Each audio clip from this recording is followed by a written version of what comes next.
0.3%। और ऑक्सीजन की बात की जाए तो ऑक्सीजन जो है 21%। और जो है नाइट्रोजन की बात की जाए तो नाइट्रोजन जो है 78%। कार्बन जो है, कार्बन एक समान तत्व है। कार्बन जो है एक समान तत्व है जो ब्रह्मांड में सभी जगह पाया जाता है। ब्रह्मांड में सभी जगह पाया जाता है और विभिन्न प्रकार की यौगिक बनाते हैं। बहुत ही से हमारे आसपास के निर्जीव या सजीव वस्तुएं कार्बन के बने होते हैं। इसका कहने का मतलब है कि कार्बन जो है सजीव वस्तुओं में भी, कुछ कुछ जो है निर्जीव वस्तु में भी जो है कार्बन के बने होते हैं। जैसे पौधा, जंतुएं, चीनी, ईंधन, कागज, भोजन, वस्त्र, धागा, दवाई और सौंदर्य प्रसाधन। सौंदर्य प्रसाधन जो कि जो है सेंट का, इत्र का जो उपयोग करते हैं उसमें भी जो है कार्बन का अंश पाया जाता है। ये सभी कार्बनिक यौगिक है जो या पौधे से या जीव से प्राप्त होते हैं। बहुत से जो है कार्बनिक यौगिक किससे प्राप्त होते हैं? पौधे से। बहुत सारे जो है जीव से प्राप्त होते हैं। कार्बनिक यौगिक के रसायन शास्त्र को जो है कार्बनिक रसायन के नाम से जाना जाता है। यानी कार्बनिक यौगिक के रसायन शास्त्र को किसके?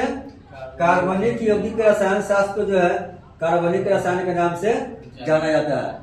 फिर आगे जो हम लोग बात करेंगे कि कार्बन के अपरूप, कार्बन के कौन कौन सा अपरूप है। तो कार्बन के अपरूप में बात करेंगे कि अपरूप का मतलब क्या होता है? किसी तत्व के विभिन्न रूप, किसी तत्व के विभिन्न रूप जिसकी जो है भौतिक गुण तो अलग अलग होते हैं परंतु रासायनिक गुण क्या होते हैं? समान होते हैं। जिसका भौतिक गुण अलग अलग होता है लेकिन रासायनिक गुण समान होता है, क्या कहलाता है? तत्व के अपरूप कहलाता है। तत्व के अपरूप कहलाता है। कार्बन के 3 अपरूप जो है, लेकिन मुख्य रूप से 2 ही पूछता है, लेकिन कार्बन के 3 अपरूप बताया गया है। जैसे हीरा, ग्रेफाइट और बकमिस्टर फ्लोरीन जो कार्बन के अणु से बने होते हैं। लेकिन इसके बारे में बहुत कम पूछता है, लेकिन हीरा और ग्रेफाइट के बारे में ज्यादा पूछता है। उसके बाद हम लोग बात करेंगे ग्रेफाइट के बारे में। इसके बारे में ग्रेफाइट के बारे में तो प्रत्येक कार्बन अणु 3 अन्य कार्बन अणुओं से उसी तरह बने होते हैं, जैसे कि जिससे अष्टकोणीय व्यू मिलता है। कौन सा? अष्टकोणीय व्यू। और इसमें जो है द्विबंधन होता है, द्विबंधन। और इस प्रकार कार्बन के संयोजकता संतुष्ट हो जाती है। ग्रेफाइट विद्युत का क्या सबसे अच्छा सुचालक है। ग्रेफाइट विद्युत का अच्छा सुचालक है, जबकि अन्य धातुएं जो है सुचालक नहीं होता है। लेकिन ग्रेफाइट जो है अधातु होते हुए भी क्या है? विद्युत का सुचालक है। उसके बाद बात करेंगे हम लोग फ्लोरीन के बारे में। किसके बारे में? फ्लोरीन के बारे में। फ्लोरीन में क्या है? कार्बन का एक अपरूप है जो पहले C60 की पहचान की गई। इसमें कार्बन के परमाणु फुटबॉल के रूप में वस्तु होता है। किसके रूप में? फुटबॉल के रूप में। और यह अमेरिकी आर्किटेक्ट बकमिस्टर फुलर द्वारा डिजाइन किया गया, इसलिए इसका नाम जो है फ्लोरीन नाम दिया गया। फ्लोरीन को नाम दिया गया, एक आर्किटेक्चर थे, कहाँ का? अमेरिका का, जिसका नाम था बकमिस्टर फुलर। इन्हीं के नाम से इसका नाम दे दिया गया फ्लोरीन। कौन सा? फ्लोरीन। ये कार्बन का जो है अपरूप है।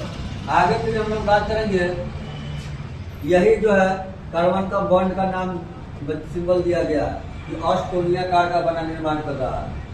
उसके बाद कार्बन में बंधन, तो कार्बन के सबसे बाहरी कोश में कितना इलेक्ट्रॉन होता है? 4 इलेक्ट्रॉन होता है। और उत्कृष्ट गैस विन्यास को प्राप्त करने के लिए इसके 4 इलेक्ट्रॉन प्राप्त करने या खोने की आवश्यकता होती है। किसको प्राप्त करने के लिए? उत्कृष्ट गैस का विन्यास प्राप्त करने के लिए 4 इलेक्ट्रॉन प्राप्त करने या 4 इलेक्ट्रॉन खोने की आवश्यकता होती है। और यदि इन्हें इलेक्ट्रॉन को प्राप्त करने या खोना हो तो क्या करते हैं? इसी के बाद जो है कार्बन बंधन का जो है निर्माण होता है। जैसे ये जो है केमिकल बॉन्ड बताया गया है कि इसमें क्या होगा? इलेक्ट्रॉन जो देखिए इधर जो है ये दूसरे क्या बंधन है, इसको 2 इलेक्ट्रॉन मिलेगा, फिर क्या करिए 2 के 4 को जो है प्राप्ति करेगा या इसको खो देगा। ये 4 इलेक्ट्रॉन प्राप्त कर किसका? C4 माइनस ऋणायन बनाता है। माइनस का सिंबल होगा ऋणायन का। लेकिन 6 प्रोटॉन वाले नाभिक के लिए 10 इलेक्ट्रॉन अर्थात 4 अतिरिक्त इलेक्ट्रॉन धारण करना मुश्किल हो जाता है। क्योंकि इसके लिए कितना इलेक्ट्रॉन है? 4, लेकिन इसके 4 अतिरिक्त इलेक्ट्रॉन की जो है आवश्यकता पड़ती है। ये 4 इलेक्ट्रॉन खोकर किसका C प्लस धन आयन का निर्माण करते हैं, और 4 इलेक्ट्रॉन को खोकर 6 प्रोटीन वाले नाभिक में केवल 2 इलेक्ट्रॉन का कार्बन धन आयन बनाने के लिए अत्यधिक ऊर्जा की आवश्यकता होती है। ये रहा कार्बन।